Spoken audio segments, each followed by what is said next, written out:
7 দিনে সেরা 7-এর মধ্যে এবার আসি থার্ড পয়েন্টে। থার্ড টার্গেট, নারী স্বাধীনতায় জোর, মেয়েদের নিরাপত্তার দায়িত্ব রাজ্য সরকারের। কড়া বার্তা দিয়েছেন নারী ও শিশু কল্যাণ মন্ত্রী অগ্নিমিত্রা পালের বার্তা, মেয়েরা যখন ইচ্ছে রাস্তায় বেরোবে, মেয়েরা যতক্ষণ খুশি ঘুরবে, যেমন ইচ্ছে তারা পোশাক পরবে।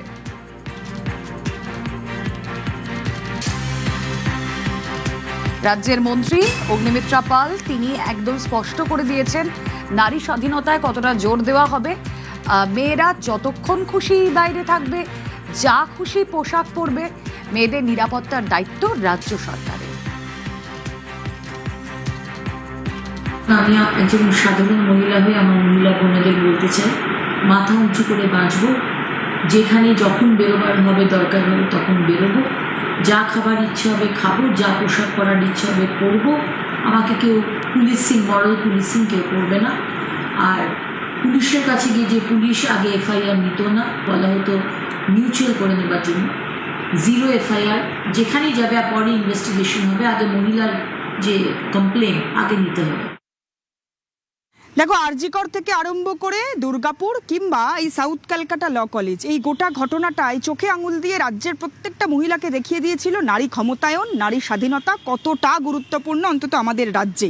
এবং আরও একবার কলেজ পড়ুয়ার সঙ্গেই কথা বলবো, আমরা যখন খুশি তখন বেরোতে পারি, যা খুশি পড়তে পারি। রাজ্যের নারী শিশু সুরক্ষা কল্যাণ মন্ত্রী অগ্নিমিত্রা পাল তিনি ঘোষণা করলেন, এটা কতটা নিজেকে সেফ ফিল করাচ্ছে বা কতটা পজিটিভ ভাবাচ্ছে? এতদিন শুনে এসেছি যে যদি কোনো ঘটনা ঘটে সেটা ছোট ঘটনা, রাত 8টার পরে কি বেরোনোর কি দরকার ছিল? তো যখন আমরা মেয়েরা যারা পড়াশোনা করছে এখন অবধি, যারা নিজের পায়ে দাঁড়ানোর কথা ভাবছে, যারা বিভিন্ন সেক্টরে কাজ করছে, ধরো আজকে এই তোমরা জার্নালিস্টরা, তাদেরও তো রাতের দিকে কাজ করতে হয়। মাননীয় মুখ্যমন্ত্রী তিনি 24/7 জন্য মুখ্যমন্ত্রী। আমাদের এটা ভাবনা ছিল যখন রাত 8টার পরে তিনি বিভিন্ন জায়গায় পৌঁছে যেতেন, তখন কি নিজের নারী সত্তাটাকে বাড়িতে লকারে বেঁধে দিয়ে যেতেন? তিনিও তো একজন নারী, তাহলে তার রাজ্যে মেয়েরা কেন সুরক্ষিত হবে না? এই জায়গাটা আমাদের সত্যি খুব দরকার ছিল। যারা আমরা চাকরি করব তাদের ভাবতে হবে নাকি রাত 8টার মধ্যে ঢুকতে হবে, এটা আমাদের ভাবতে হবে নাকি আমি কি পড়ে আছি তার উপর আমার ওপর প্রশ্ন উঠবে।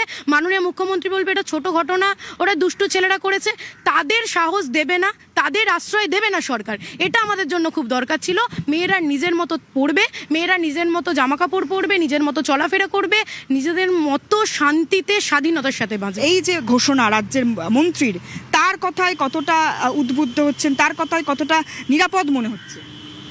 এখন নিজেকে নিজে মনে হচ্ছে আমি অনেকটা সেফটি আছি। যে সরকার এসছে আমাদের হয়ে, খুব তাকে ধন্যবাদ দিচ্ছি আমি। কতটা সেফ ফিল করছেন? প্রচুর সেফ ফিল করছি। আগে তো মানে এটা ভাবাই যেত না যে আমরা সেফটা আছি।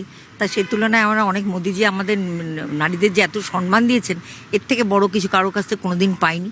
এটাই প্রথম পাওয়া হলো আমাদের। সবচেয়ে বড় কথা এটাই, মেয়েদের স্বাধীনতা বলতে গেলে যেটা বোঝায় সেটা মোদিজি আমাদের দিয়েছেন।